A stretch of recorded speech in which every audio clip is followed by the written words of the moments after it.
اللہ نے کسی آدمی کے پہلو میں دو دل نہیں بنائے، اور نہ تمہاری بیویوں کو جن کو تم ماں کہہ بیٹھتے ہو تمہاری ماں بنایا، اور نہ تمہارے لے پالکوں کو تمہارے بیٹے بنایا۔ یہ سب تمہارے منہ کی باتیں ہیں، اور اللہ تو سچی بات فرماتا ہے اور وہی سیدھا رستہ دکھاتا ہے۔ مومنو، منہ بولے بیٹوں کو ان کے باپوں کے نام سے پکارا کرو کہ اللہ کے نزدیک یہی بات درست ہے۔ اگر تم کو ان کے باپوں کے نام معلوم نہ ہو تو دین میں وہ تمہارے بھائی اور دوست ہیں، اور جو بات غلطی سے ہو گئی ہو اس کا تم پر کچھ گناہ نہیں، لیکن جو قصد دلی سے کرو اس پر مواخذہ ہے، اور اللہ بخشنے والا ہے، مہربان ہے۔ پیغمبر مومنوں پر ان کی جانوں سے بھی زیادہ حق رکھتے ہیں، اور پیغمبر کی بیویاں لوگوں کی مائیں ہیں، اور رشتہ دار آپس میں کتاب اللہ کی روح سے مسلمانوں اور مہاجروں کے مقابلے میں ایک دوسرے کے ترکے کے زیادہ حقدار ہیں،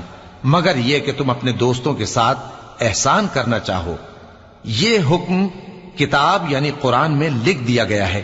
اور جب ہم نے پیغمبروں سے ان کا عہد لیا، اور تم سے اور نوح سے اور ابراہیم سے اور موسیٰ سے اور مریم کے بیٹے عیسیٰ سے،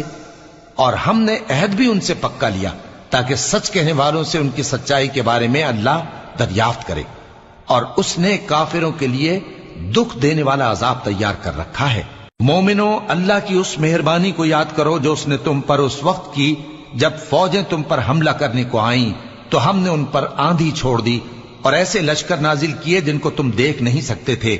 اور جو کام تم کرتے ہو اللہ ان کو دیکھ رہا ہے۔ جب وہ لوگ تمہارے اوپر اور نیچے کی طرف سے تم پر چڑھ آئے، اور جب تمہاری آنکھیں پھر گئیں اور دل مارے دہشت کے گلوں تک پہنچ گئے، اور تم اللہ کی نسبت طرح طرح کے گمان کرنے لگے، اس موقع پر مومن آزمائے گئے اور سختی سے ہلا ہلا دیے گئے۔ اور جب منافق اور وہ لوگ جن کے دلوں میں بیماری تھی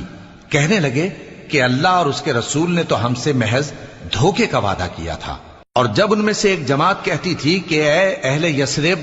یہاں تمہارے ٹھہرنے کا مقام نہیں تو لوٹ چلو،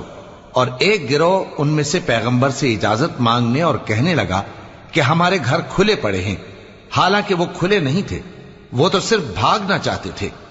اور اگر فوجیں اطراف مدینہ سے ان پر آ داخل ہوں پھر ان سے خانہ جنگی کے لیے کہا جائے تو فوراً کرنے لگیں، اور اس کے لیے بہت کم توقف کریں، حالانکہ پہلے اللہ سے اقرار کر چکے تھے کہ پیٹ نہیں پھیریں گے، اور اللہ سے جو اقرار کیا جاتا ہے اس کی ضرور پرسش ہوگی۔ کہہ دو کہ اگر تم مرنے یا مارے جانے سے بھاگتے ہو تو بھاگنا تم کو فائدہ نہیں دے گا، اور اس صورت میں تم بہت ہی کم فائدہ اٹھاؤ گے۔ کہہ دو کہ اگر اللہ تمہارے ساتھ برائی کا ارادہ کرے تو کون تم کو اس سے بچا سکتا ہے،